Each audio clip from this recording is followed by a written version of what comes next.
Olá a todas e a todos, estamos aqui para mais um episódio do Pode Esclarecer, o podcast do Conselho Regional de Lisboa. Hoje tenho o grato prazer de ter comigo duas pessoas que nos vão trazer visões distintas sobre uma temática, como temos privilegiado aqui no Conselho Regional, uma visão multidisciplinar. Temos connosco a senhora professora Paula Ribeiro de Faria, que já é a nossa conhecida, felizmente, de outras leads, de outras conferências, de outros temas, sempre com muito êxito e sempre com exposições muito claras. A senhora professora Paula Ribeiro de Faria, passo agora a ler o seu pequeno currículo, é professora associada da Faculdade de Direito da Universidade Católica da Escola do Porto, licenciada em Direito pela mesma universidade, mestre em Direito, doutora em Direito pela Faculdade de Direito da Universidade de Coimbra, na área de Ciências Jurídico-Criminais. Temos também connosco o senhor professor Ricardo Guzmão, que é a primeira vez. Pelo que eu vi em outros podcasts, tenho a certeza que também vai ser um orador de excelência e desde já também agradeço aos dois estarem aqui presentes. O senhor professor é médico, psiquiatra, mestre em saúde mental, doutor em psiquiatria e saúde mental, com agregação em ciências médicas, exerce clínica como assistente graduado hospitalar, e faz prática privada em Lisboa e Porto, é professor convidado de saúde mental da Faculdade de Medicina da Universidade do Porto, investigador sénior do Instituto de Saúde Pública, presidente da secção especializada em suicidologia e prevenção do suicídio da SPPSM e presidente da organização não governamental EUTIMIA. Eu iria continuar, mas penso que já dá para perceber que estamos perante dois convidados de excelência e que muito enriquecerão o debate que vamos ter aqui hoje, a nossa conversa informal, como todos os nossos Pode Esclarecer são. Vamos falar sobre um tema que divide a sociedade, pelo menos em termos políticos. Em termos sociais, sinceramente não sei se a dita sociedade civil estará alerta para o que acabou de acontecer e foi aprovado na Assembleia da República, e é para esse esclarecimento que nós aqui estamos hoje. E eu começaria por fazer a pergunta que é: o que é a eutanásia? Começaríamos pela parte jurídica, pela senhora professora Paula Ribeiro de Faria. O que é isto da eutanásia? É um suicídio? É uma morte assistida? O que é que isto é, afinal? Muito obrigada. Eu gostava, antes de mais, de cumprimentar o Conselho Regional de Lisboa, o Sr. João Massano. É um gosto estar aqui mais uma vez, e o Sr. Professor Ricardo Guzmão, que também é a primeira vez que nos vemos e que contracenamos, mas tenho a certeza que será um diálogo muito interessante, embora o tema seja, reconheço, um tema bastante difícil, penso que quer para os juristas, quer para os médicos, quer para a população em geral. Agora, também entendo que é um tema que é útil discutir e falar, já que eu também corroboro a opinião do Sr. João Massano, que em geral a população está muito pouco esclarecida sobre os conceitos. Já não tenho tanta certeza sobre aquilo que foi aprovado ou não, mas pelo menos em termos de conceitos penso que as pessoas não têm uma ideia muito clara daquilo que é eutanásia, suicídio assistido, distanásia, ortotanásia, todos esses aspectos.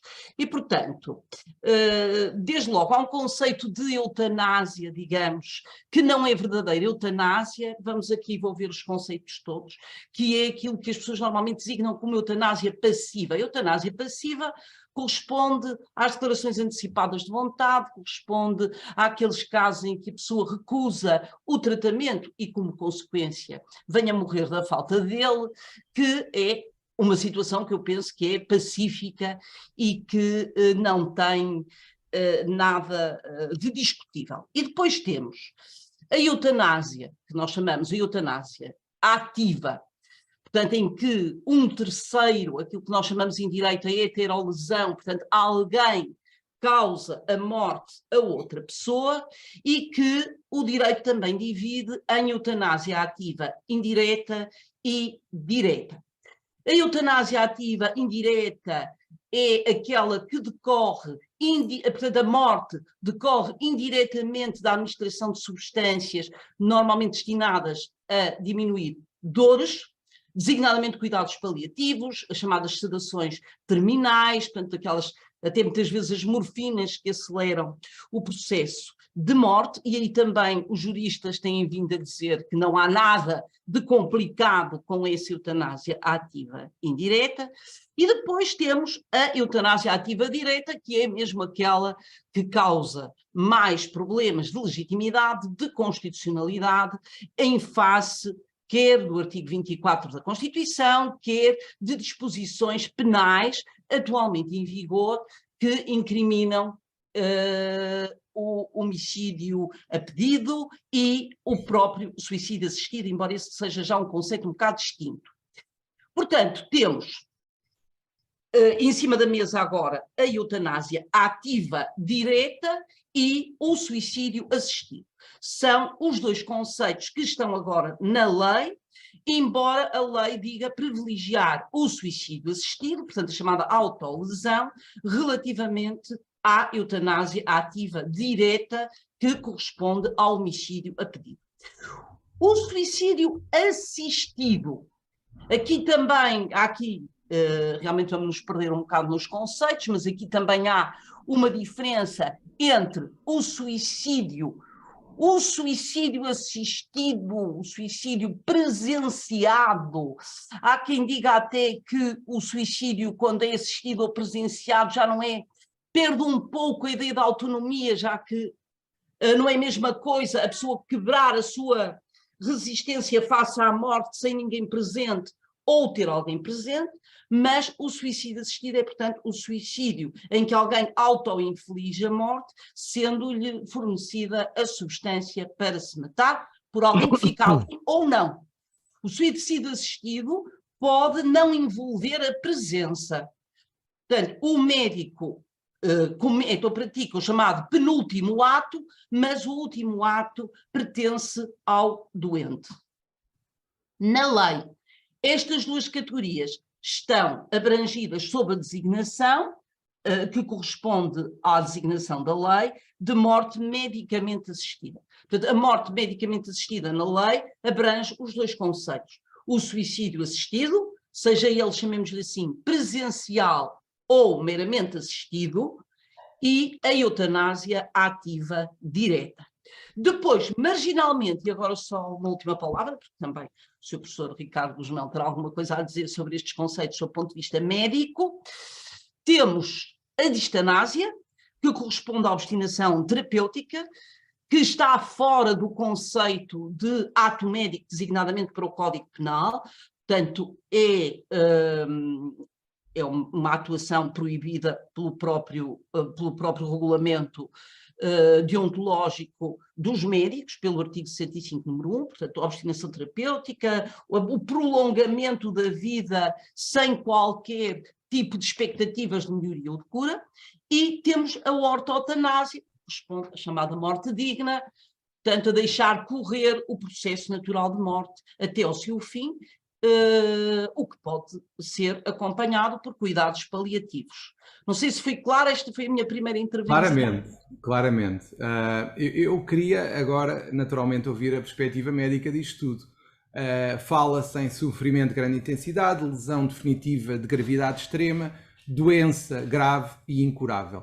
E sabendo também, porque a senhora professora Paula também já o referiu, que temos as tais unidades de cuidados paliativos, temos, e eu diria entre aspas, porque toda a gente sabe a dificuldade que é encontrar essas unidades e ter esse tipo de assistência quando precisamos de essa assistência para um familiar nosso.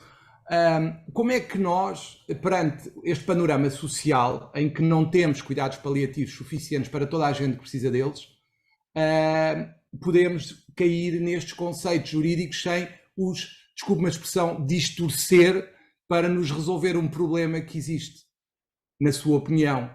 Primeiro os conceitos e depois o problema real, que é, na vida real, as pessoas não conseguem, e se querem dar cuidados paliativos aos familiares, têm que pagar somas verdadeiramente astronómicas, quando conseguem vaga. E também as questões de adequação, ou seja, de quem é que preenche os critérios. Exatamente. Bom, antes de mais, Dr. João Massano, muito obrigado pelo convite, de facto não nos conhecíamos. Não sei a que podcast é que se referia onde me ouviu, mas ainda bem que... Foram alguns. Muito bem. E Mas ainda gostei bem, bastante. muito obrigado. Mas vou tentar estar à altura aqui dos objetivos da nossa missão de hoje. E se a professora também não nos conhecíamos, é um prazer, espero que se repita. Ora bem, eu gostava de voltar um bocadinho atrás sobre a questão dos conceitos, que a sua professora explicou muito bem, só para acrescentar um ou dois tópicos que me parecem relevantes e que se ligam também um bocadinho ao senso comum.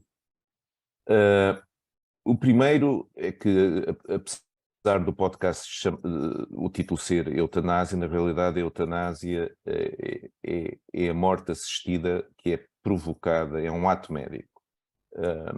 Tal como a ortotanásia e tal como o oposto acontece na distanásia. Já o suicídio assistido, há um ato médico, efetivamente, porque há uma prescrição e há eventualmente uma entrega do meio, geralmente um químico, uma substância, à pessoa. Na Suíça não há suicídio medicamente assistido.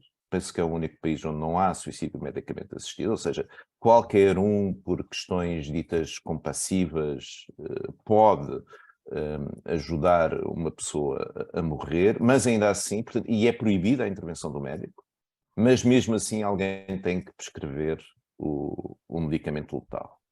Pronto. Depois, portanto, eu acho que uma forma de abordar estas questões é pensar em morte medicamente assistida, que é uma morte violenta, também é bom que se diga, quer dizer, isto no fim do dia, quando se passar o certificado de óbito, não vai tocar às mortes naturais, vai tocar às mortes violentas, que são as duas grandes classes de morte registada. E a questão que se coloca aqui do ponto de vista médico é o seguinte. Primeiro é a questão do juramento de Hipócrates. Ou seja, o juramento de Hipócrates diz explicitamente que não se provoca a morte a outra pessoa. Isto é real e faz parte, se quiser, da cultura e da praxis médica. Por outro lado, a história da medicina e a história dos médicos é prenhe daquilo que se designa informalmente e sem uma definição consensual de morte misericordiosa. A morte misericordiosa ao longo dos tempos, cada vez menos talvez, agora que temos mais recursos, mas sempre foi praticada para poupar sofrimento à pessoa que se encontrava nesse sofrimento. Portanto, temos esta dualidade, enfim, este dilema médico que é do valor associado ao juramento do Hipócrates, do não farás o mal, não matarás, versus a prática médica ao longo dos tempos, a qual hoje em dia será bastante menos frequente, em que de facto se aplicava em circunstâncias várias a designada morte misericordiosa. Pronto. Este é um problema ético associado a toda esta questão. O outro problema ético ainda é mais complicado e talvez esteja menos presente e menos consciente, inclusive para os médicos, que é o problema de, ao estar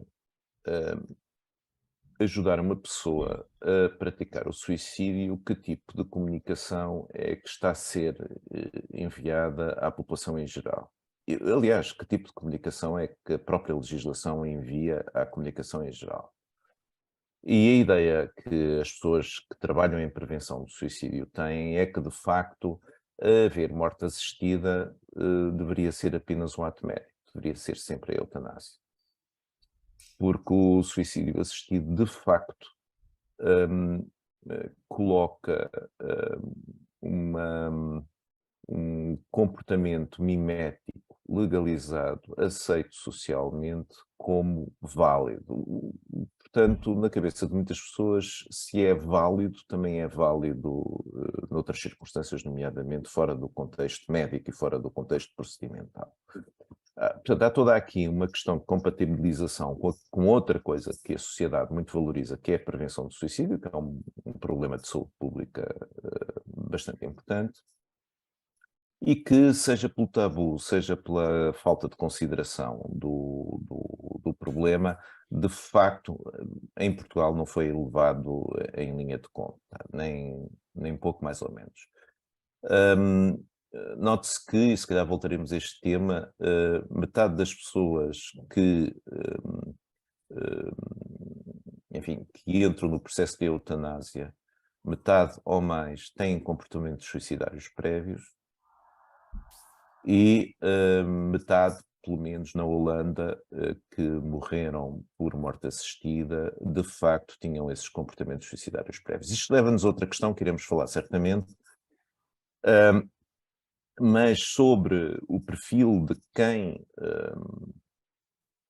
como o Dr. João Massano referia há pouco, o perfil de quem, segundo a nossa lei, pode preencher critérios para entrar, enfim, no processo de validação para a morte assistida, a eutanásia ou suicídio. Neste caso, a lei portuguesa é a original, porque põe o suicídio medicamente assistido à frente da eutanásia, ou seja, a pessoa só será eutanasiada, se não tiver os meios físicos para proceder ao suicídio assistido, o que acho que se deduz imediatamente do que expliquei há pouco em relação à prevenção do suicídio como um agravante da comunicação. Mas diga-me uma coisa, perdoa-me a interrupção, mas medicamente é fácil essa destrinça? Não, o que se passa é que sabemos perfeitamente que só 30 a 40% dos médicos não psiquiatras é que reconhecem e diagnosticam uma síndrome depressiva. E a maioria das razões pelas quais as pessoas pedem eutanásia é a falta de esperança, é a falta é não quererem fazer o tratamento, é recear ser um peso para os cuidadores e para os familiares, é ter muita dor, sentir um sofrimento insuportável, tudo sintomatologia que está presente na depressão. Que, ao mesmo tempo, é uma patologia que é muito frequente quando uma pessoa tem uma doença grave, nomeadamente se for crónica e progressiva e deteriorante. O que se passa é que, na realidade, alguns médicos mais defensivamente chamarão um psiquiatra e outros provavelmente não chamarão um psiquiatra. Eu até, enfim, tenho esta visão muito pessimista de que alguns médicos irão ser selecionados ao longo do tempo para ativarem estes processos por questão de afinidade ideológica. Quando falo em afinidade ideológica, podia ser um bocadinho mais específico, só para nós percebermos. Eu penso que tem que se perceber que tal como há uma corrente médica em queda na prática corrente de afã terapêutico, por motivos de ordem vária, desde clínicos a outros, há também uma corrente médica crescente, e é muito visível, por exemplo, nos países do Benelux, onde esta legislação existe há mais tempo, que considera que as percepções são importantes. Aliás, vivemos na época das percepções. A percepção é aquilo que a pessoa acha que é e que deve ser e como deve ser. Pronto. O que conflitua um pouco, como entenderão, com o meu papel profissional e dos meus colegas, que é exatamente traduzir as percepções de cada um em algo que seja entendível numa matriz mais ampla e mais natural. Ou seja, e esta é que é a parte complicada, porque isto vem na lei. A lei fala claramente do sofrimento intolerável segundo a percepção de cada um. mas que tem estado acompanhado ou de uma situação grave, incurável, e portanto que levará à morte, versus uma situação em que se é dependente e não se é autónomo. Portanto, basicamente a nossa lei faz o 2 em 1, no sentido de não ser uma adaptação enfim, uma desculpabilização da morte misericordiosa, que era o que se faria quando não há cuidados paliativos em circunstâncias de grande sofrimento terminal, pessoas que estão prestes a morrer, versus a percepção de que, ok, a minha vida não vale a pena, não quero viver assim, e portanto alguns médicos podem atender a isto, alguns poderão chamar uma perícia psiquiátrica, outros não o farão. Em algumas situações o psicólogo será experiente, noutras situações o psicólogo não é experiente, e portanto temos aqui toda uma compota de possível desigualdade e inequidade no tratamento de cada caso, que de facto a lei não cuidou de estabelecer. Isto, eu prevejo que isto vai ser uma complicação de aplicabilidade. Uma complicação muito grande. Sim, é engraçado, sabe, porque na discussão a favor e contra a morte assistida, é muito engraçado, porque os argumentos favoráveis à morte assistida eu compreendo e até me revejo em alguns, têm a ver com a compaixão. A compaixão, por um lado. Outro que eu tenho mais dificuldade em cooptar é o direito, é a autodeterminação e o direito à escolha, porque infelizmente as pessoas, nem os senhores deputados, nem a maioria da população tem noção disso, mas o nosso direito à escolha está muito mais limitado do que aquilo que cada um imagina. Sim. Pronto. E, portanto, esse é um problema. Depois o outro problema é a conhecida rampa deslizante. Que é engraçado, porque o que é que diz a rampa deslizante? A rampa deslizante diz que é um bocadinho a história da caixa de Pandora. Portanto, assim que abrimos uma possibilidade, essa possibilidade vai-se agravando ao longo do tempo. E os critérios de qualificação vão se tornando cada vez mais inclusivos. Qual é a crítica que imediatamente foi desenhada contra o slippery slope? É que é um argumento falacioso. Ou seja, dentro da lógica, é considerado de facto um argumento falacioso, porque não há nada que demonstre a priori que a abertura de uma possibilidade leva ao agravamento e extensão a outras possibilidades. Só que, entretanto, já passaram 20 e tal anos desde que no Benelux houve a legalização da morte assistida, quer a eutanásia, quer o suicídio medicamente assistido. E, por outro lado, já nos Estados Unidos existe o suicídio medicamente assistido já desde o século passado, e então na Suíça já existe o suicídio assistido desde o período da guerra, desde 1942, se não estou em erro. Portanto, já temos aqui, sim, há alguns anos para perceber muitas coisas. Por exemplo, percebemos modificações ao longo dos anos nas próprias legislações, quer das legislações iniciais, quer daquelas que vão surgindo. E o que tem acontecido é um alargamento e uma sobre-inclusividade cada vez maior dos critérios de admissão. Neste momento já há países que não põem, como a Bélgica, um limite de idade, ou como a Holanda, que baixa para os 12 anos, ou a Colômbia a partir dos 6 anos.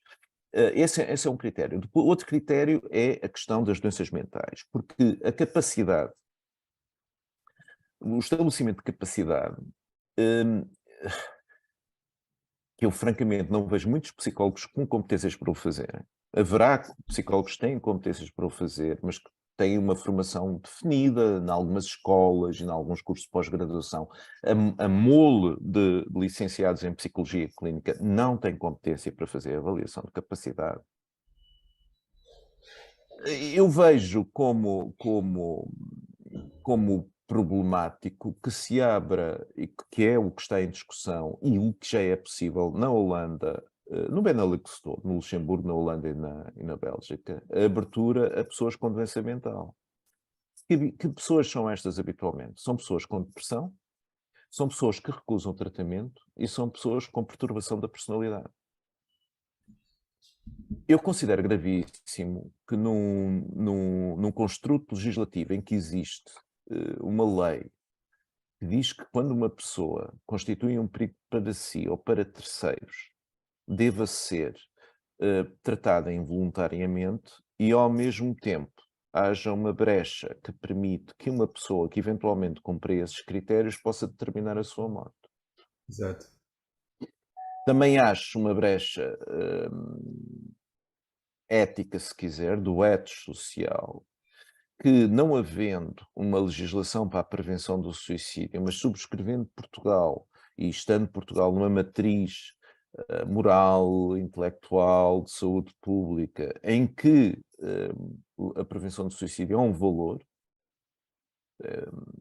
é um dos objetivos de desenvolvimento sustentável, talvez o único na área da saúde mental que é mensurável, é a taxa de suicídio.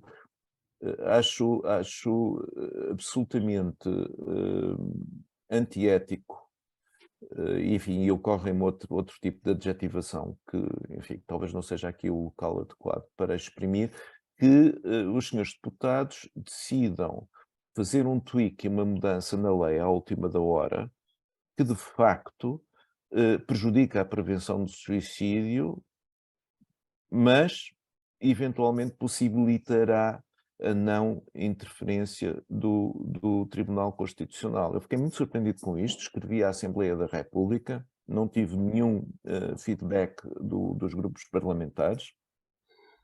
Neste momento, todas as associações mundiais, europeias, de representação de profissionais de saúde estão a emitir policy statements em relação a esta questão do suicídio assistido. Não é possível fazer prevenção do suicídio e passar atitudes às pessoas de que o suicídio não é uma coisa normal, não é uma expressão de um direito, mas é uma coisa que ocorre quando as pessoas não estão bem, se de facto existe uma lei que o viabiliza. No fundo, esta é que é a questão. Diga. Esta é que é a questão. E, portanto, esta é uma das questões, das duas questões. Depois, a avaliação da capacidade, quer dizer, ouça, quem é que vai decidir que uma pessoa se apresente como referenciando sofrimento intolerável,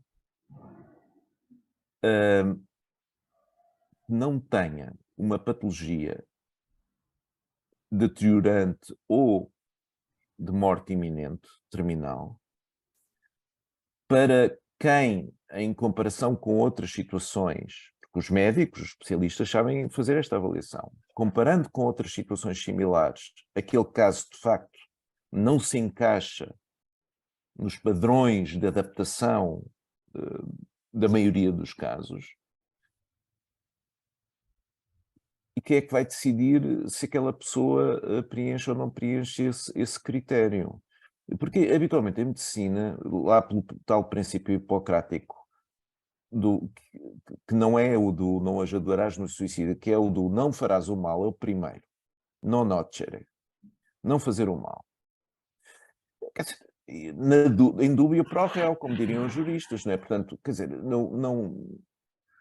não consigo perceber a aplicabilidade prática sem saltar algumas barreiras de bom senso e de boa prática clínica. Faço-me entender? Claramente.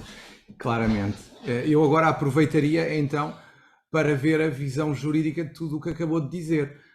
No fundo, uma das coisas que ressalta do que é aqui dito, para além das tais balizas, dos tais limites que são um bocadinho genéricos demais para a temática em causa, há uma questão que se levanta e que o direito normalmente tem cuidado em salvaguardar, que é a tal vontade livre e esclarecida. Na sua opinião, senhor... Diga, claro. Eu vou pedir também para andar um bocadinho para trás. Claro, algumas que sim. questões que o Sr. Professor colocou, até do próprio fundamento para a legitimidade destas coisas e desta regulação, parece-me que é importante discutir. E, na verdade, nós andamos, todo o processo legislativo da lei, todo o processo legislativo de formulação da lei acabou por ser em torno de indeterminação de conceitos. Portanto, a única coisa que se discutiu foram conceitos, nem sequer o Tribunal Constitucional chegou a pronunciar-se efetivamente e seriamente sobre a questão do direito à vida. Não houve nenhuma reflexão aprofundada sobre o artigo 24 da Constituição e sobre a forma como o direito à vida era ou não constitucionalmente comprometido. E isso seria naturalmente importante e penso que ainda há alguma possibilidade de vir a ser feito, uma vez que eu ouvi dizer que estava em cima da mesa a possibilidade de pedir à Sra. Provedora de Justiça que colocasse a questão da fiscalização sucessiva da constitucionalidade desta lei. Por 3 razões fundamentais, uma delas é relativamente procedimental, embora possa ter relevância, não foram ouvidas as regiões autónomas sobre uma matéria que lhes diz respeito, a indeterminação dos conceitos utilizados pela lei, que são de difícil concretização, mesmo pelos próprios médicos, e a questão, precisamente, do fundamento para a afetação do direito à vida, e eu agora vou ser mais clara quanto a isso. Portanto, não está em questão a compaixão pelo ser que sofre, de forma alguma, portanto, nisso nós estamos todos de acordo. Desculpe-me só uma interrupção rápida. Eu pedi-lhe, uma vez que o nosso objetivo é que isto seja ouvido também por não juristas, que explique, antes do que ia dizer, o risco dos conceitos indeterminados nestas matérias, porque há muita gente que nem sabe isso. Sim, sim. Posso começar por aí até posso traçar um pouco o processo, a forma como foi evoluindo o processo legislativo, que nestas matérias nunca é sem tropeções, mesmo a Espanha não foi a primeira que aprovou a lei atualmente em vigor, mas esse processo legislativo é importante não apenas pelas questões conceituais, mas também porque eu agora vou utilizar uma expressão que talvez não se adeque muito bem, porque não é para isso que ela é utilizada, mas porque já houve uma rampa deslizante na elaboração da lei. Porque inicialmente, e eu estou a falar, penso que em 2021, portanto é o primeiro projeto, é o projeto 109/14, que foi levado ao Tribunal Constitucional, supunha-se, e isto tem relevância sob o ponto de vista jurídico, supunha-se um direito à antecipação da morte. Ou seja, o que estava em cima da mesa era um processo irreversível, era uma doença fatal, em que se permitia ao doente antecipar o momento da morte. Isto é, estava em causa uma espécie, eu contesto, mas enfim, uma espécie de direito à qualidade da vida, portanto a pessoa podia escolher entre morrer em sofrimento ou ter direito a uma morte doce ou portanto, a uma situação de suicídio assistido ou de eutanásia. Portanto, era isso que estava em causa. E o Tribunal Constitucional, penso que foi esse o pedido feito pelo Presidente da República, pronunciou-se sobre, e aí estão os conceitos indeterminados, sobre se era ou não um conceito indeterminado lesão definitiva de gravidade extrema, segundo o consenso científico. Logo aqui caiu o consenso científico, porque se entendeu que para definir lesão definitiva de gravidade extrema, isso teria que ser feito segundo as leis das artes e, portanto, havia aqui uma tautologia, uma duplicação relativamente ao consenso científico. E disse bem, não se sabe bem o que é, mas os médicos conseguem definir perfeitamente o que é uma doença fatal. E a Ordem dos Médicos disse num parecer que tinha que ser doença terminal até 6 meses. Pronto. E, portanto, partiu-se do princípio de que os médicos razoavelmente conseguiriam concretizar este conceito. E o mesmo se disse relativamente ao sofrimento intolerável. A partir das tabelas para os danos não patrimoniais, etc., que se conseguiria chegar à definição de sofrimento intolerável, que era possível a heteroavaliação, portanto, a partir do exterior, não apenas com base na opinião do próprio, e que devia intervir um médico especialista. Ora, apesar de tudo, considerou-se que isto era muita abertura conceitual e houve um veto conjunto de vários juízes conselheiros a dizer que era preciso discutir o direito à vida, mas foi um veto, desculpem, enganei. Houve uma declaração, um voto, portanto não propriamente um veto, foi uma declaração, a dizer que era preciso discutir a questão do direito à vida, mas aquilo é marginal em relação ao acordo. E o presidente vetou por inconstitucionalidade. Depois o projeto a seguir já segue a lei espanhola e introduz a doença incurável ou doença grave, mas vinha em moldes alternativos. O Presidente da República entendeu que aquilo não estava clarificado e vetou politicamente. No projeto 199/14 já não era só a doença fatal. E depois, em 2023, o Presidente manda de novo para o Tribunal Constitucional por causa daquela questão do sofrimento físico, psicológico e espiritual. Portanto, também, mais uma vez, com a questão da terminologia.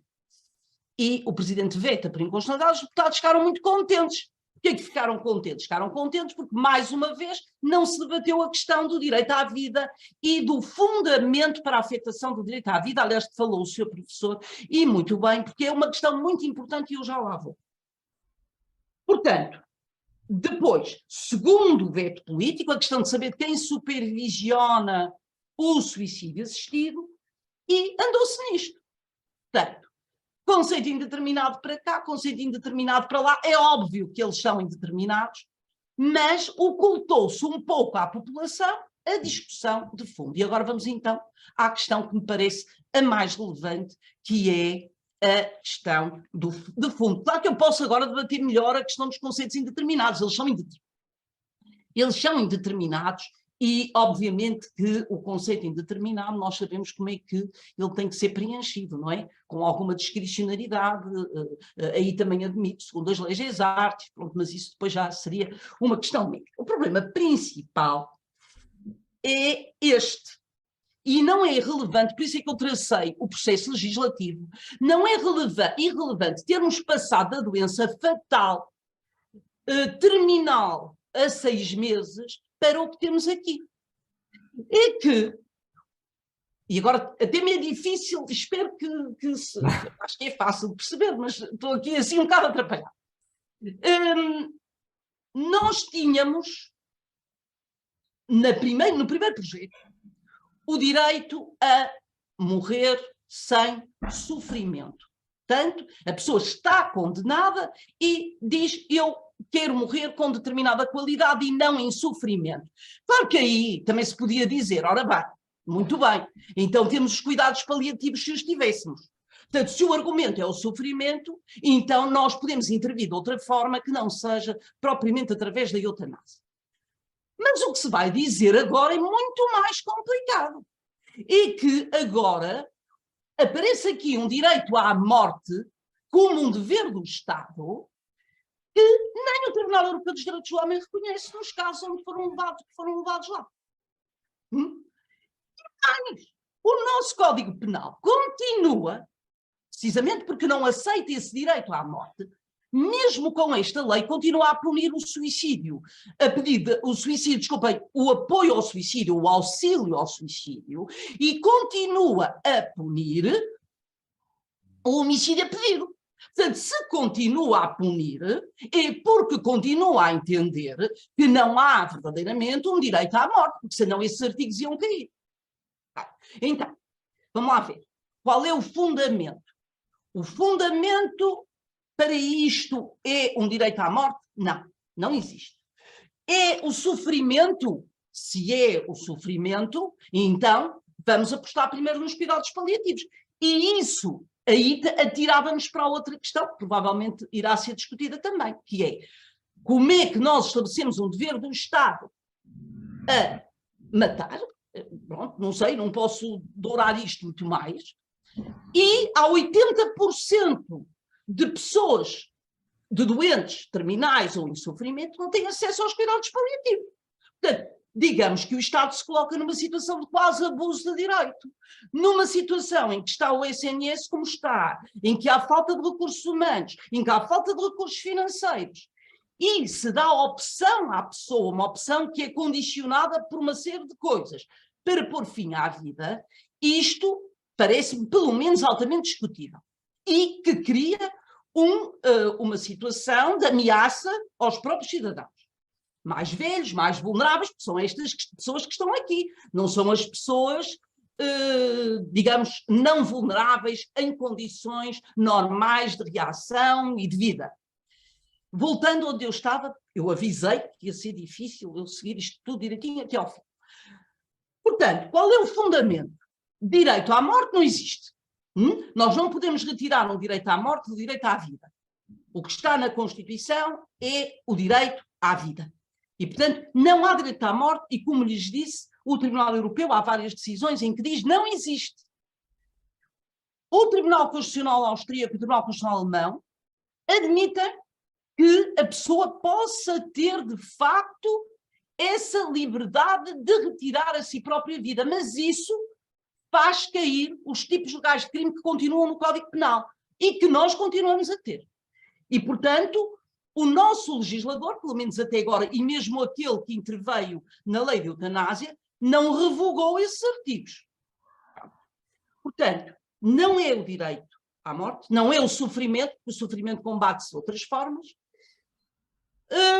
O que é que se diz? Bem, então é a autodeterminação da pessoa, o livre desenvolvimento da personalidade, mas quer dizer, o livre desenvolvimento da personalidade, primeiro não se exerce neste momento, no momento em que se quer eliminar a vida, porque já não há personalidade para desenvolver, e também não se desenvolve em condições que afetam a própria dignidade da pessoa e a degradam. Ora bem, e por outro lado, depois ainda, portanto, isto aqui eu acho que efetivamente tem que ser visto pelo Tribunal Constitucional, não debatemos nada disto. O nosso país consegue ir para uma discussão política sem debater o fundamento básico constitucional de uma lei desta natureza.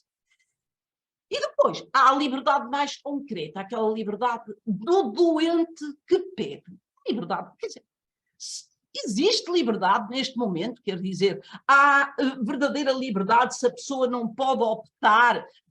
Ainda há outro aspecto. A lei diz que o doente que pede a morte medicamente assistida pode pedir cuidados paliativos, tem direito a pedir os cuidados paliativos. Então, quer dizer, este pode e o outro que não pede, não pode, porque não existem cuidados paliativos suficientes para lhe garantir esses cuidados paliativos. Ou então não se garante para nenhum, e isto é a letra morta da lei. Depois, sei lá, tanta coisa, vamos lá ver, sob o ponto de vista de fundamento constitucional, eu acho isto de legitimidade tremendamente duvidosa. Pronto. E acho que já houve uma rampa deslizante não visível a olho nu por parte da população. Depois coloca a questão, mas isso é o seu professor que terá que responder melhor do que eu, que ato médico é este, porque quer dizer, à luz do artigo 150, número 1 do Código Penal, que também serviu muito tempo enquanto não havia definição legal de ato médico, o ato médico supõe cumprimento das leis das artes, e se são regras técnicas, obviamente que esse cumprimento das regras poderá existir, e intenção curativa ou paliativa. Isto parece-me que colide com princípios deontológicos básicos e obriga à alteração de um código deontológico. O legislador, as opções políticas podem se sobrepor a opções deontológicas básicas de um grupo profissional, ainda para mais no momento em que, ainda há bocado referimos em conversa, as ordens, a independência, a autonomia das ordens está a ser duramente posta em causa. Não sei se já falei demais. Não. Eu estou a concordar em absoluto. De fundo para discutir. E depois, quanto ao resto da rampa deslizante, o seu professor Ricardo já falou disso, eu fui ver em março, a Holanda disse que ia passar a ter a eutanásia, a Bélgica já tem, que ia passar a ter a eutanásia de crianças entre o ano e os 12 anos de idade com doenças terminais. E depois, na Bélgica, a eutanásia das crianças já existe se elas pedirem o procedimento. Que autonomia, que liberdade, quer dizer, nós nem para fazer um tratamento médico a uma criança prescindimos do consentimento dos pais e a criança vai exercer a sua própria autonomia relativamente à morte. Acho que abrimos, como diz o seu professor e muito bem, uma caixa de Pandora. E acho que é muito fácil andar num determinado sentido, mas é muito difícil andar para trás. E esta lei não foi devidamente escrutinada, devidamente pensada e acho que merecia passar por outra peneira do Tribunal Constitucional sob outra perspectiva, tomara que o façam e tomara que não haja mais interferências ideológicas numa coisa que é, parece-me, uma opção, uma questão fundamental, pelo menos enquanto nós não temos cuidados paliativos e um Serviço Nacional de Saúde que esteja à altura de garantir a vida e o não sofrimento das pessoas. Não podemos começar a construir o edifício pelo telhado. Sim. Eu agora, pegando exatamente no que a senhora professora disse e também no que tem sido aqui muito falado, eu acho que esta é uma das grandes questões, que é até que ponto é que alguém é colocado perante continuar a sofrer não tendo alternativas em termos de cuidados paliativos que não existem em número suficiente para todos os que dela precisam, dessa solução. Até que ponto é que alguém que sofre pode ser livre para escolher o que quer que seja? Isto é para não falar na questão que referiu o senhor professor e muito bem, que é o problema de saúde mental que nós temos e que também não estamos a resolver. Ou seja, nós temos dois problemas que não são resolvidos e que se parte logo para a solução final, que é, perdão a expressão, matar. É isto que está um pouco em causa do que depreendo do que tem aqui sido dito. É que há um tema de saúde mental que felizmente está na ordem do dia, ainda não com a acuidade que deveria ter, nem com as soluções que deveria ter, mas que existe. As depressões, ansiedades que levam as pessoas a estados muito graves de desespero e que, por vezes, a única saída que existe é acabar com isto. E, por outro lado, a pessoa que está colocada, e eu infelizmente já senti isso na pele com os meus pais, que está colocada perante uma situação em que tem alguém em grande sofrimento, que quer colocar num determinado local e que esse local é a valores exorbitantes, porque o Estado não tem soluções, tem que ir para um privado e um privado exige valores verdadeiramente incomportáveis para o cidadão português normal, com um salário normal. Eu pergunto-lhe, até que ponto é que nós não estamos, como dizia a senhora professora, a construir a casa pelo telhado? Na opinião médica agora. Tem sido muito inspirador, quer as questões colocadas, quer os argumentos da senhora professora. E assim, construir a casa por telhado, eu diria, estamos a construir a casa por uma base ideológica, como tantas vezes acontece, sem dar conta daquilo que faz sentido em termos clínicos, mas também em termos de bom senso e em termos do bem, da beneficência das pessoas. E o problema é que todas as questões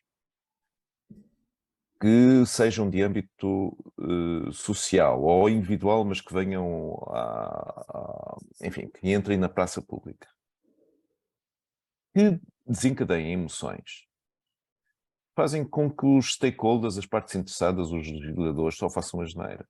Porque querem, como é algo que cria muita emoção e que vai direito aos botões de preconceitos que cada um de nós tem, as pessoas querem fazer qualquer coisa.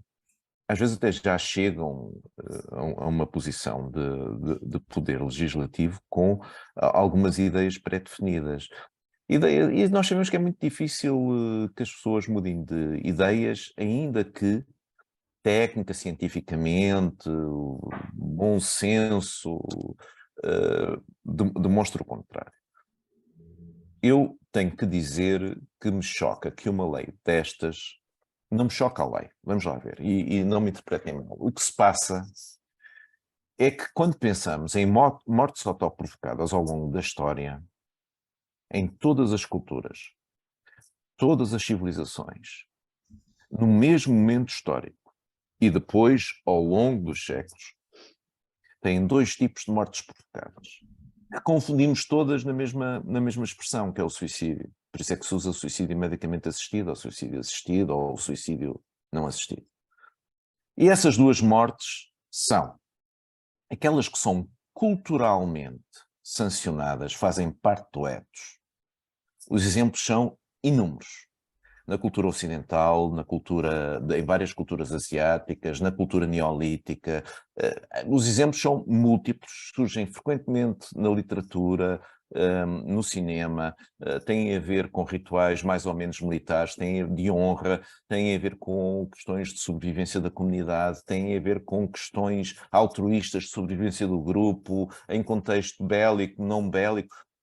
Enfim, eu peço-vos para recordarem aquelas imagens terríveis do dia 11 de setembro de 2001, em que as pessoas, e esta parte é que de facto a legislação falha, porque não cuida do mundo natural. Aquelas pessoas que saltaram das torres, que iriam de qualquer maneira esboroar, e elas provavelmente sentiram que a sua morte estaria iminente, fizeram qualquer coisa que a espécie humana tende a fazer, que é tomar a decisão final.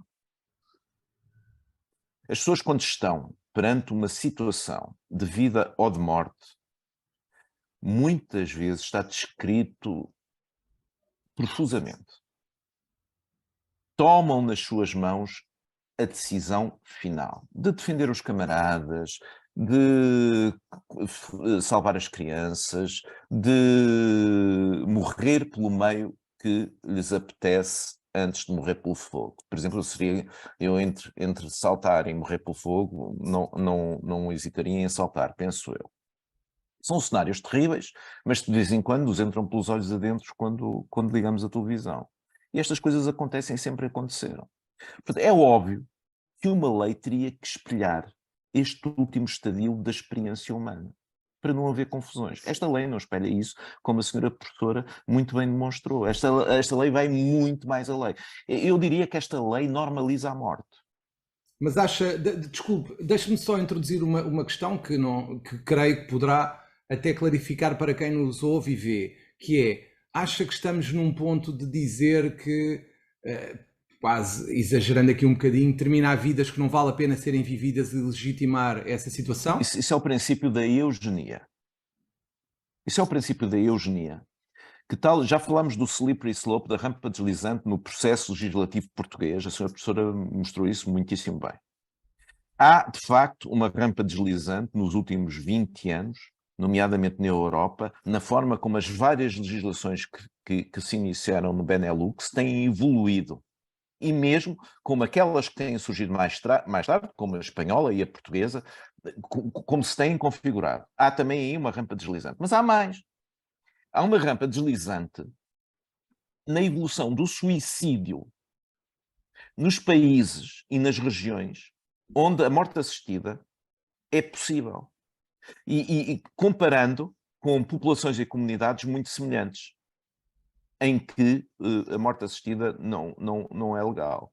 E o que se observa é muito simples. Na Holanda, na Bélgica, o suicídio registado não desce nem aumenta, ao contrário de toda a Europa em que está a descer, há mais de 40 anos.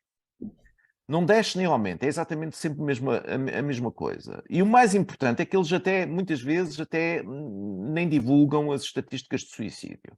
Mas quando lhes somamos a estatística da morte assistida, aquilo salta brutalmente em comparação com comunidades e ajustado para o sexo e para a idade. E aqui as mulheres são muito mais atingidas pela morte assistida do que os homens. do que comunidades semelhantes. É possível arranjar comunidades limítrofes semelhantes à Suíça, aos cantões suíços, é possível arranjar comunidades limítrofes semelhantes à holandesa, à belga. O que é que isto quer dizer?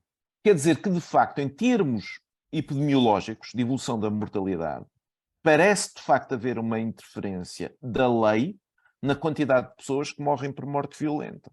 Isto é outro slippery slope. E depois ainda há um slippery slope, que é o histórico, que faz-me confusão que hajam tão poucas lições a retirar daí. Vamos lá ver. O genocídio é igualmente um exemplo de rampa deslizante. O programa Acton 4 começou como? Primeiro, começou por um pedido particular de um pai diretamente ao Reichstag, ao Führer, para autorizar a morte de um recém-nascido com graves deformações congénitas. O Führer, o Hitler, no dia 1 de setembro de 1939, emitiu um decreto, mesmo dia em que começou a guerra, emitiu um decreto para o seu médico pessoal ir verificar a situação e que agisse conforme lhe aprovesse. Depois, evoluiu-se daqui muito rapidamente para todos os recém-nascidos com defeitos. Depois, evoluiu-se muito rapidamente para todos os adultos com defeitos físicos e malformações. Depois, com comportamentos deformados, doenças mentais. Depois, com comportamentos não socialmente sancionáveis, como a homossexualidade. E depois, raças. Ciganos, judeus, genocídio. Isto não há melhor exemplo em toda a história, está muito bem documentado, a rampa deslizante que ocorreu aqui. Está a haver rampa deslizante no processo legislativo português, no processo legislativo dos outros países que precedem Portugal. Rampa deslizante na avaliação epidemiológica do suicídio. E o que é que os senhores deputados ligam a isto? Não ligam. Este é que é o problema. É que parece que a decisão política não é feita com base na produção de conhecimento da comunidade e que vai ao encontro das necessidades dos cidadãos. E depois há outro problema que eu também gostava de falar. A argumentação contra a morte assistida, infelizmente, também não deixa um bocadinho a desejar. Ou pelo menos quando argumentada pelo movimento pró-morte assistida. Porque são sempre os argumentos éticos de índole religiosa, os argumentos éticos caricaturais da classe médica, e não é, de facto, a análise do que é suposto acontecer na vida real. E o que é suposto acontecer na vida real é as pessoas serem tratadas pela comunidade, receberem os cuidados paliativos, poderem exercer a sua vontade esclarecida em testamento vital, que já é possível, e eventualmente, em determinadas circunstâncias, eu não ponho de lado que a eutanásia possa ser útil. Atenção, eu não sei se isso ficou claro até ao momento, mas eu não ponho isso de lado. Não pode ser uma situação que provavelmente está sujeita a abusos de todo o tipo. E em que os mais frágeis, como já aqui foi dito, serão provavelmente aqueles... Ou seja, eu não tenho dúvida nenhuma, tal como tem acontecido na Holanda e na Bélgica, que pessoas deprimidas, em vez de serem tratadas, irão morrer por morte assistida.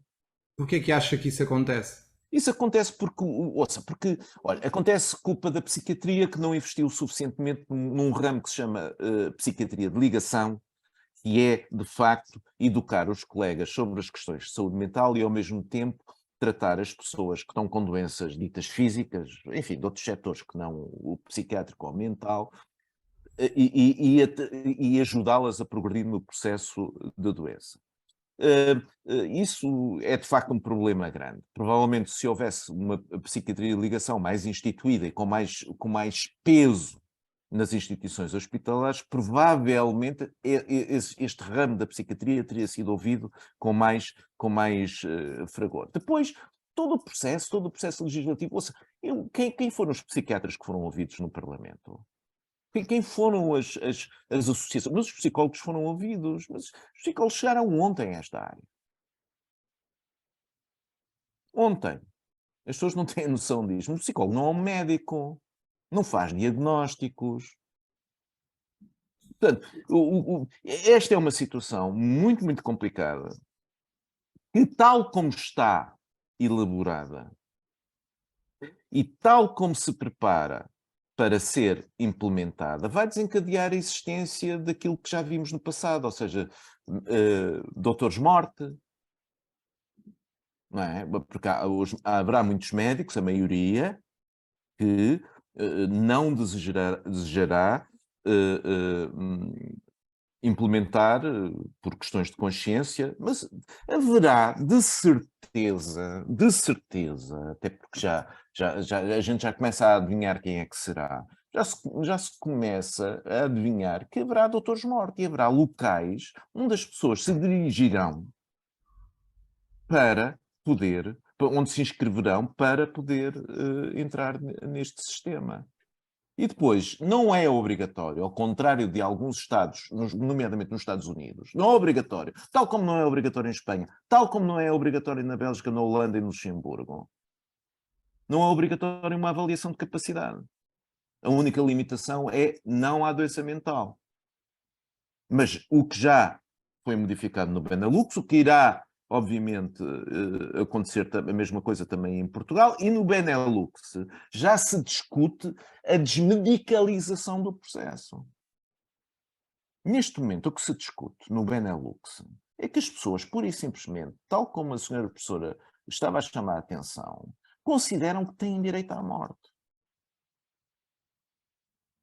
Ou seja, este é o panorama.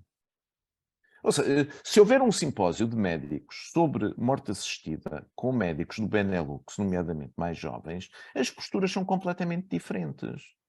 Toda a gente acha normal as pessoas morrerem por morte assistida com critérios mais ou menos laxos.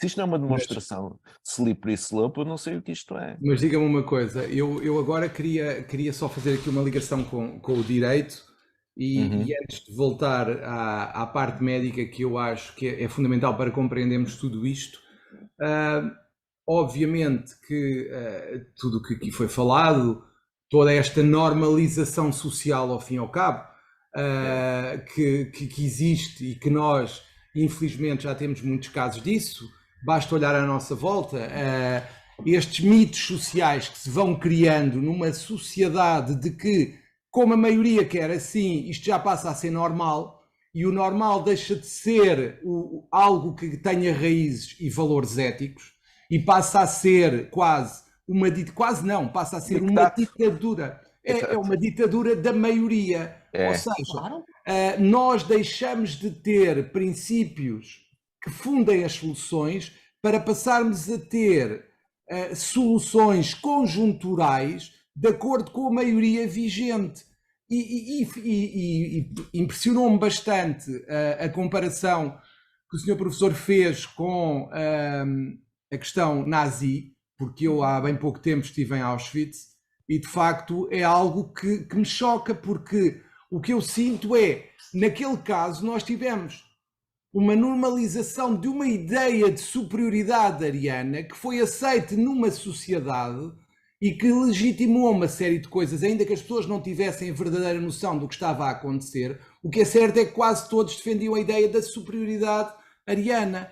E a questão é mesmo esta, é que nós estamos a escorregar para situações em que normalizamos comportamentos sem qualquer valoração ética. João Massano, e houve antecedentes nos Estados Unidos e na Europa, a eugenia era uma corrente extremamente importante. Não começou na Alemanha, só teve o seu apogeu e este desenlace na Alemanha. É importante ter essa noção. Ou seja, os princípios da eugenia era que era possível melhorar a espécie humana eliminando os mais frágeis. Exatamente. Neste momento, vivemos uma ditadura das percepções. Eu sou o que eu quiser ser e desde que eu o sinta como tal, amanhã poderá ser outra coisa qualquer. mas eu neste momento sou isto e eu tenho direito a ser isto. E todos os restantes e toda a estrutura comunitária tem que se vergar a esta minha ideia, porque isto é uma ideia absoluta e totalitária. Bom, isto há 15 anos atrás, é uma discussão também muito interessante, mas isto há 15 anos atrás, nós víamos isto na clínica, mas não passava cá para fora, porque cá para fora havia normalidade, havia limites, havia consensos com base na ética, como disse muito bem, com base na ética, com base no conhecimento, com base no que é expectável, com base... Hoje em dia não, hoje em dia assiste-se claramente a uma borderlinização da sociedade. Exatamente. E eu agora passaria aqui para a senhora professora, porque de facto, como é que o direito pode gerir, e eu quase começávamos aqui a discutir o livro do Gabor Maté, O Mito, e isso não o podemos fazer agora, mas como é que o direito se pode defender e nos pode defender enquanto raiz eticamente fundada deste tipo de comportamentos de normalização social, senhora professora, na sua opinião? O direito, eu digo isto muitas vezes aos meus alunos, o direito cria sentidos sociais, isto parece assim uma coisa algo estranha, assim uma coisa, parece uma abstração, mas eu dou um exemplo. Quando impuseram a proibição de fumar dentro dos espaços fechados, eu não sei se foi para aí há 10 anos, eu tomava café sempre no mesmo sítio e dizia isto, nem pensar. Nunca mais as pessoas vão abandonar o seu cigarrinho com o café dentro do espaço fechado onde estão. A verdade é que hoje em dia, com lei ou sem lei, as pessoas abandonaram o hábito de fumar em espaços fechados. Toda a gente, obedientemente, vai para fora do restaurante, vai para fora do café, fumar o cigarrinho, qualquer dia nem isso, mas pronto, isso não vai... Quer dizer, o direito normaliza comportamentos e cria determinadas formas de conduta também. E, portanto, o meu receio é que o direito, quer dizer, no fundo, o direito, esta lei, banaliza determinadas coisas. E o meu receio é que nós cheguemos a um ponto em que a banalização é de tal ordem que as pessoas nem sentem a rampa desliza. Vão por ali baixo. Exatamente. E, portanto, ou há princípios básicos que o direito tem que defender. E eu aqui só me lembro do Tribunal Constitucional, embora também não sei exatamente qual é a posição que toma de fundo na questão. Ou o direito diz que há princípios que não são negociáveis, não estamos a falar nem de que aspectos religiosos, nem sequer, pronto, éticos, porque o direito se cruza com a ética, obviamente. Claro. Há princípios inegociáveis, que são os princípios que estão na Constituição. E o raciocínio tem que ser todo feito à base de princípios jurídicos que são aceitos por nós todos, porque a Constituição é isso que significa. Por nós todos, como princípios fundamentais, e, portanto, não andamos à mercê de movimentos políticos que com facilidade elaboram leis. O procedimento legislativo é relativamente simples. Portanto, não é a lei legislada por forças políticas que me dá garantias. Tem que ser a norma constitucional que tem... A norma constitucional somos nós todos. Portanto, que tem que defender... que tem que defender a população, que tem que nos defender contra estas variações de natureza política. Portanto, a pergunta que me coloca é como é que é possível reagir? É possível reagir, eu espero que haja ainda uma peneira última sobre a legitimidade destas coisas todas que estão aqui, não é só sobre os conceitos indeterminados. Não lhe posso dar não posso dar outra resposta. No fundo, é uma expectativa que tenho. Senhora professora, deixe-me só, já agora, só porque... Mas eu ainda tinha uma coisinha para dizer. Não, mas eu vou-lhe passar ainda a palavra. Eu só queria que as pessoas percebessem realmente o que é que está aqui em causa. Quem nos ouve, quem nos vê, que é o seguinte, o direito normalmente é visto como normas de conduta, que têm que ter aceitação social. Sim. E que têm que corresponder a algo que a própria sociedade quer e com o qual se identifica. A questão é, isto também é um risco muito grande e sabemos perfeitamente que há legislação que não se consegue impor porque não é aceito socialmente. Temos casos, temos exemplos. O que eu pergunto é quase o contrário. é como é que o direito mantém, desculpem-me a expressão, e aqui caricaturando, a sua sanidade e a sanidade da sociedade como guardião dessa sanidade, quando os comportamentos sociais, como o senhor professor referiu, por exemplo, nos Países Baixos, já vão num sentido completamente fora de valorações éticas. Esta é a questão, professor. O que é que acha disto? Acho que há aqui questões... Era para mim, posso? Só Sim, para acabar, sim. só queria acabar uma coisa. Não, claro. Primeiro, não sei se me conseguem convencer que a população está totalmente esclarecida sobre o conteúdo desta lei, de tal forma que me possam dizer que adere a ela. Por outro lado, também não foi consultada. Ao contrário do que aconteceu com a interrupção voluntária da gravidez, em que chegou a haver um referendo, aqui não houve consulta sequer da população. Também não sei o que é que diria. Agora, e também não sei até que ponto pronto, é verdade, as coisas estão a mudar, não sei o que é que a população... Mas eu não sei se a população diria que estaria de acordo com esta lei, até por uma coisa. E era isso que eu queria dizer e depois termino. Claro. Nós estamos a falar de população vulnerável. Eu sou particularmente sensível à questão da vulnerabilidade, sobretudo dos mais velhos. Até já estivemos aqui a falar. Exatamente. E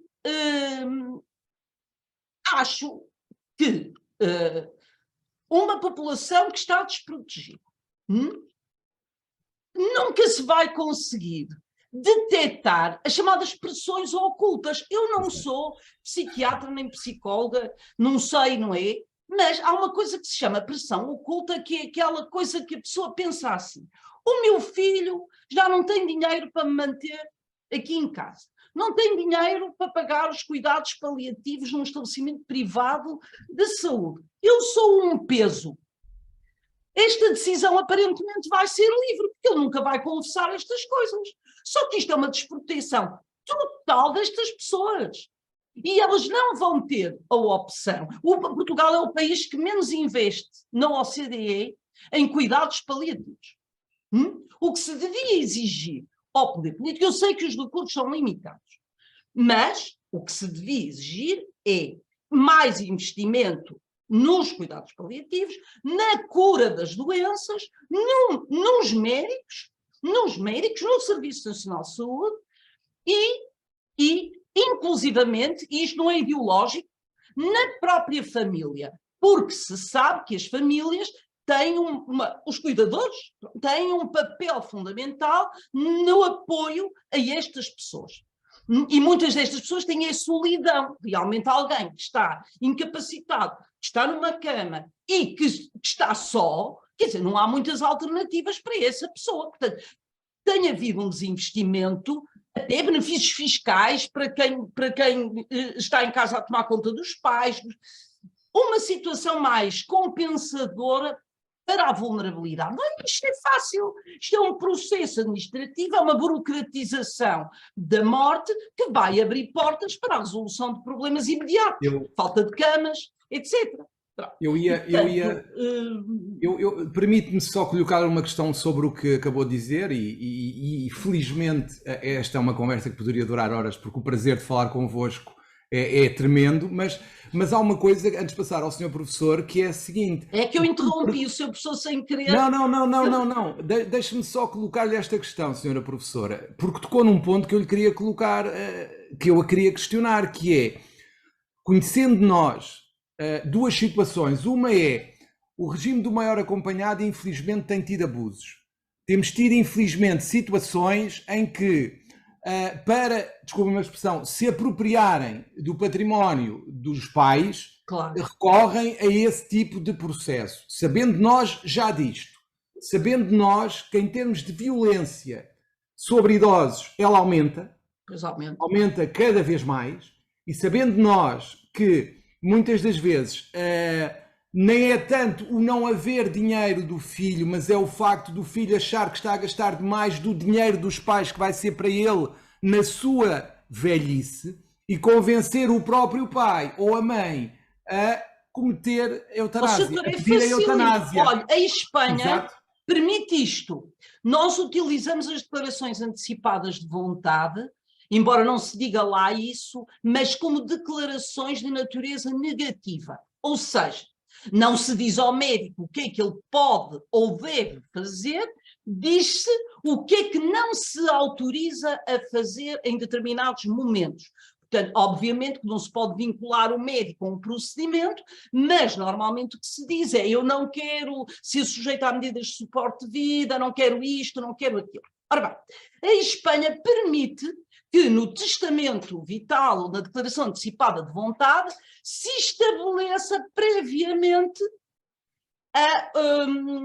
isto é, o querer a morte não é, aí não pode ser assistida, aí tem que ser mesmo a morte direta, portanto a eutanásia ativa em determinadas situações. Quando a pessoa depois entrar em processos demenciais ou eventualmente estiver incapaz. Quem controla isto tudo? Um filho pode coagir o pai, por exemplo, a fazer determinadas declarações antecipadas de vontade, depois, no momento posterior, já não há forma de avaliar a liberdade e a atualidade de um consentimento ou de uma vontade posterior. É verdade. Mas aí, Senhor professor. Mas aí deveria haver, obviamente, sempre, aliás, para mim, um testamento vital que não seja feito em capacidade não tem qualquer valia, aliás, portanto... Pois, isso é verdade. Portanto, mas ele tem 5 anos de validade, não é? Mas Portanto, eu não sei exatamente, confesso a minha ignorância, não sei se o testamento vital, por exemplo, se é do conhecimento da família, se do médico assistente... Pode não ser. Mas deveria ser exatamente por motivos desta natureza, de contraditório, deveria ser. Bom, não é a minha vez? É a sua vez, senhor professor. Há bocado ia dizer qualquer coisa e foi interrompido e eu gostava de ouvir. Pois foi, peço desculpa. Não faz mal. Não, de todo. Bom, há aqui muita coisa que pode ser dita a este respeito. Eu, de facto, não sou tão otimista assim, senhora professora. Eu acho que se perguntarmos ao povo português se ele concorda com a morte assistida, medicamente assistida, ou à maioria dos povos, eles dirão que sim. Porque as pessoas, o bom senso das pessoas é sempre aquele de, epá, se eu estiver numa situação A, B ou C, quero eu ter a última palavra.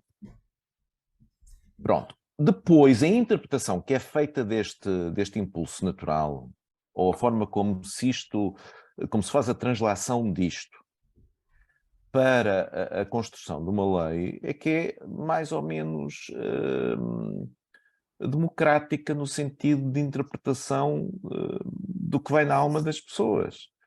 E aí é que interfere muitas vezes outro tipo de considerantes, parece-me a mim.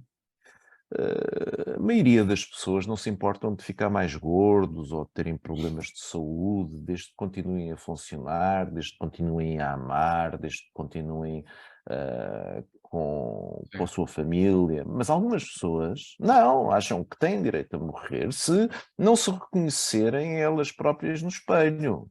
E se acharem que a sua imagem perante os outros é uma ínfima, mas é uma ínfima margem que tem uma visão filosófica sobre o assunto, que escreve sobre o assunto e que até tem alguma posição de influência nas sociedades, nomeadamente na sociedade portuguesa.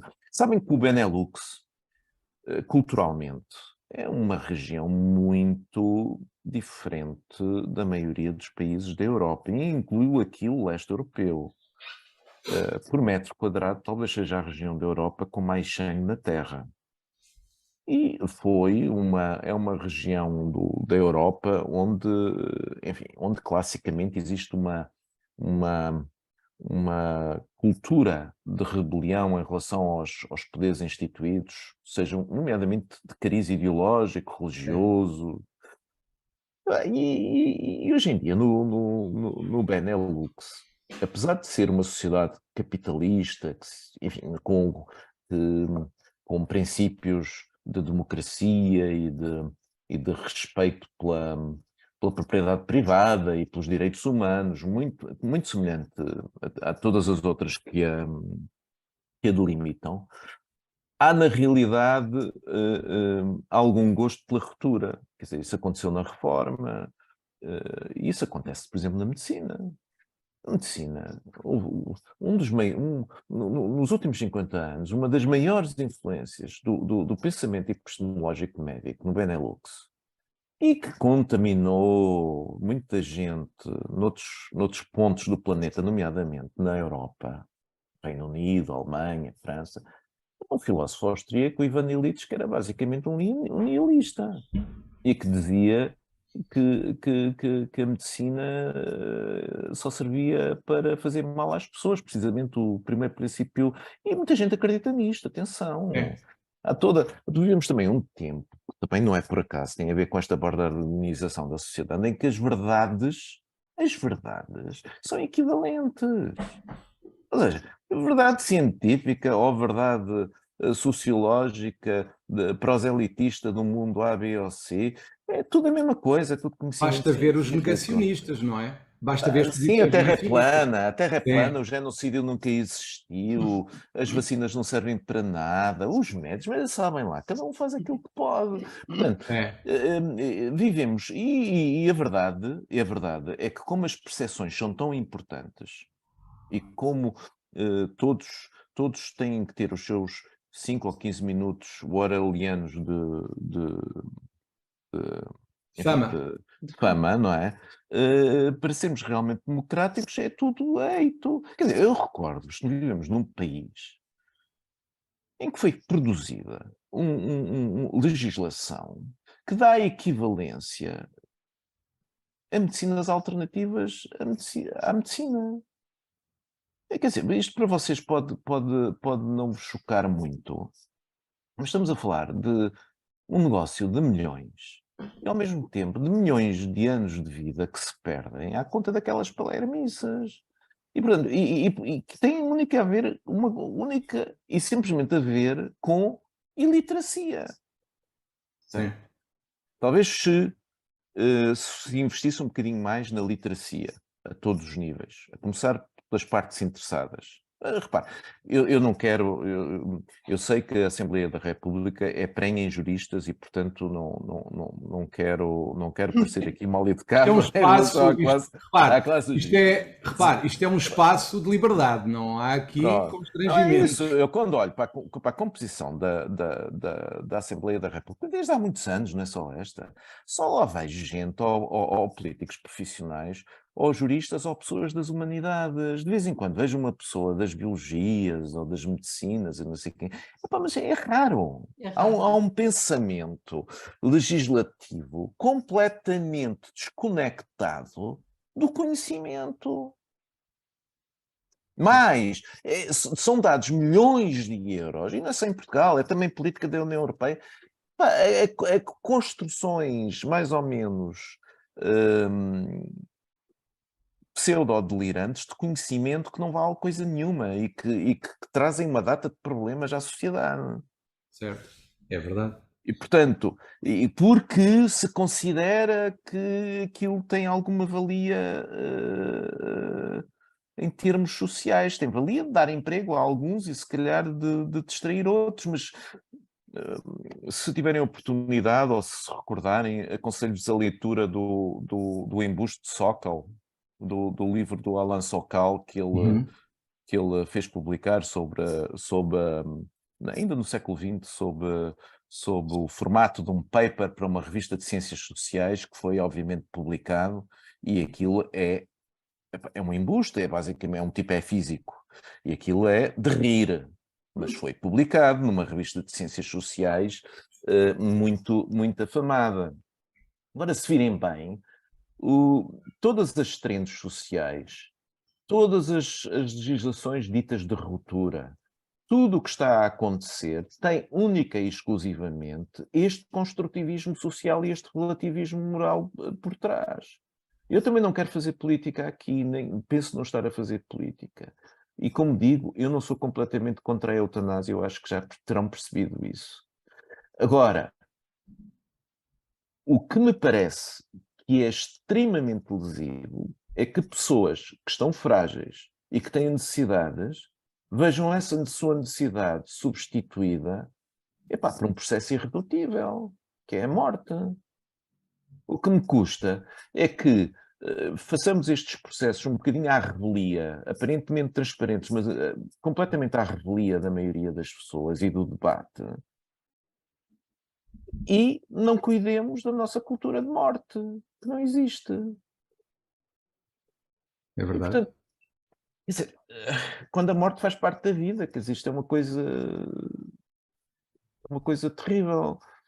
Quer dizer, e que estejamos preocupados com algumas situações que eu contabilizarei nas dezenas por ano, as reais, as puras e duras, que talvez beneficiem de uma lei como deve de ser de eutanásia, que as outras, claro, beneficiariam de cuidados paliativos. E muitas outras seriam tratadas e desistiriam da ideia, o que acontece também, e está demonstrado. Quando na realidade há 1000 e tal pessoas que se matam todos os anos por suicídio, basicamente não estão identificadas, não são tratadas, e porque o sistema não funciona. E porque consideramos de alguma forma normal isso. Se não consideramos isso de alguma forma normal, não falávamos em suicídio assistido, mudávamos a terminologia, e aí sim éramos originais em termos mundiais, em termos de legislação de morte assistida. Uma legislação restritiva que faça com que os únicos candidatos que pudessem chegar àquele ponto de se considerar seriam todos aqueles com resistência terapêutica. Não é quem recusa tratamento. Quem recusa tratamento não deveria ter direito a eutanásia, coisa nenhuma. Claro. Ou quem carece de cuidados paliativos, receba os cuidados paliativos. Essa é que seria uma legislação restritiva, e que previsse que todas as outras soluções de permeio se extinguissem. Essa poderia ser uma legislação, pessoalmente eu não me oporia a ela, e que de alguma forma está de acordo com a história milenar da civilização e também com a história milenar da medicina. Muito obrigado, Sr. Professor. A professora Paula, quer acrescentar alguma coisa? Se não... Não, só queria terminar com uma pequena nota muito simples. Gostaria que realmente o processo e a discussão destas questões não fosse tão simplificada, tão banalizada, que realmente se falasse de questões... Porque quer dizer, porque esta legislação tem implicações muito sérias para pessoas vulneráveis, tem implicações muito sérias em termos de princípios fundamentais. É óbvio que vão-me dizer, bem, isso é teoria. Não é teoria, são princípios fundamentais de uma sociedade, sobre os quais a sociedade foi alicerçada. E também há uma coisa que me revolta bastante, é que complicar o discurso ou falar de princípios fundamentais é também um discurso respeitável. E muitas vezes há aquela tendência de dizer que quem vem falar dos princípios ou dificultar esse discurso é reacionário, é ultrapassado, não tem direito ao discurso, pois tem tanto direito a esse discurso como o discurso vanguardista tem direito ao seu. Todos têm que ser respeitados, e estes princípios estão na Constituição, e isto merece ser debatido como deve ser por todos. Não há só um discurso respeitável, há outras posições, há outros pontos de vista, há outras formas de ver os problemas, e todos temos direito também à nossa opinião. Eu acrescentaria ao que a senhora professora disse, e antes de passar ao senhor professor, que de facto vivemos num tempo, melhor dizendo, em que se apregoa a liberdade para se defender posições, mas se condena a liberdade de quem não concorda connosco expressar a sua opinião. No fundo é isso que se verifica, porque há gente que apregoa, todos temos direito à nossa opinião para defender a sua opinião, mas depois quando é alguém que se opõe, isso já não faz sentido. E porventura o nosso país ainda não é dos piores. Tenho experiência de ter... fora do em algumas coisas é bom. E me dizem que a situação está absolutamente asfixiante para quem faz parte daquilo que hoje em dia é considerado minoritário.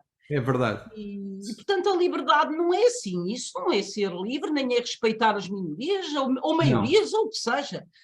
E, neste caso, estamos a falar, repito, de princípios jurídicos que merecem vir à luz e ser debatidos e ser questionados. Sem dúvida. Senhor professor. Eu não tenho muito mais a acrescentar.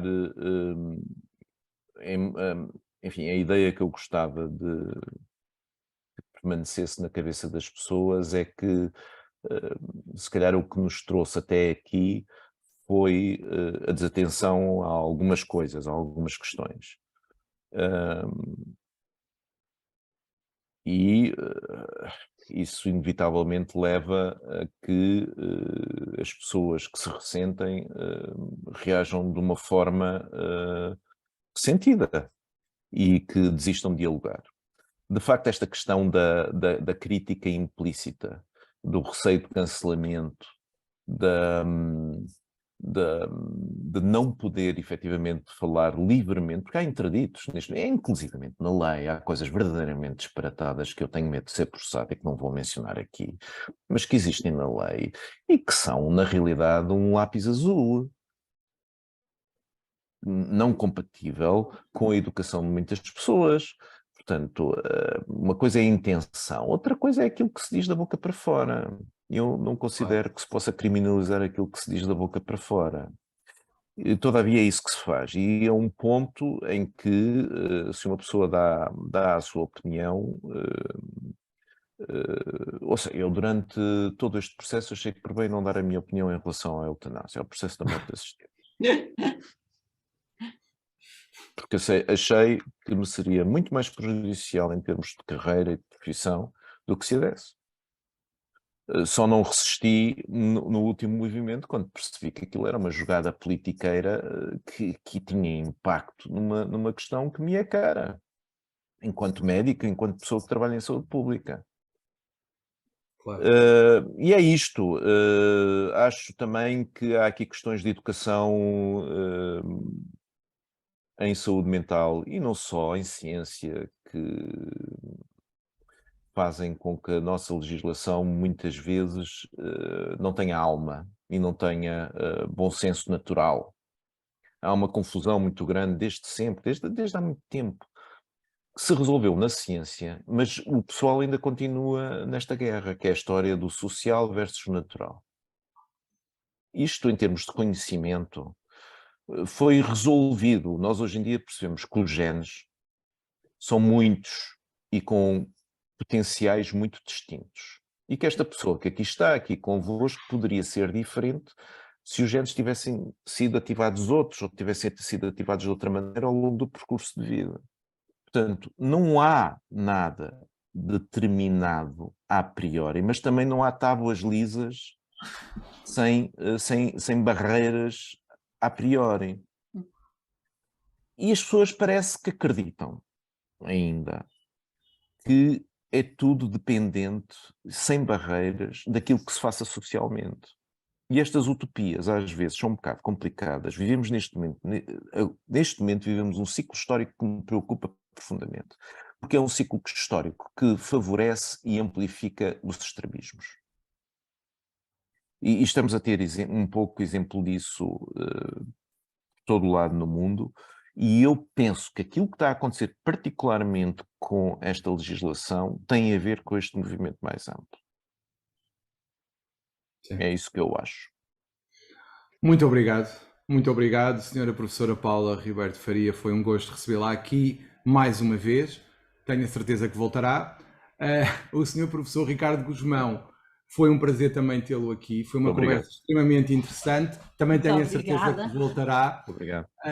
De facto, falar deste tema e conseguir ter interlocutores que o alargam da forma que fizeram brilhantemente é um gosto e um prazer imenso, porque de facto há mesmo que discutir a questão do novo normal, do mito normal, do que socialmente é aceito pela maioria, se todos devem ir atrás, aquela lógica de todos vão por ali, eu também tenho que ir, e isso verifica-se cada vez mais. De antes era na adolescência que se verificava muito isso, a integração em grupos, agora parece que toda a gente sofre desse síndrome. E as redes sociais ainda agravaram mais isto. Parece que toda a gente quer ser integrada, nem que para isso tenha que transigir em princípios, valores ou outras coisas similares, que às vezes são empecilhos nesta normalidade social que vivemos. Muito obrigado, foi um gosto mais uma vez. e até uma próxima. Até uma próxima oportunidade. vez. Foi um grande Deus prazer. Muito obrigado.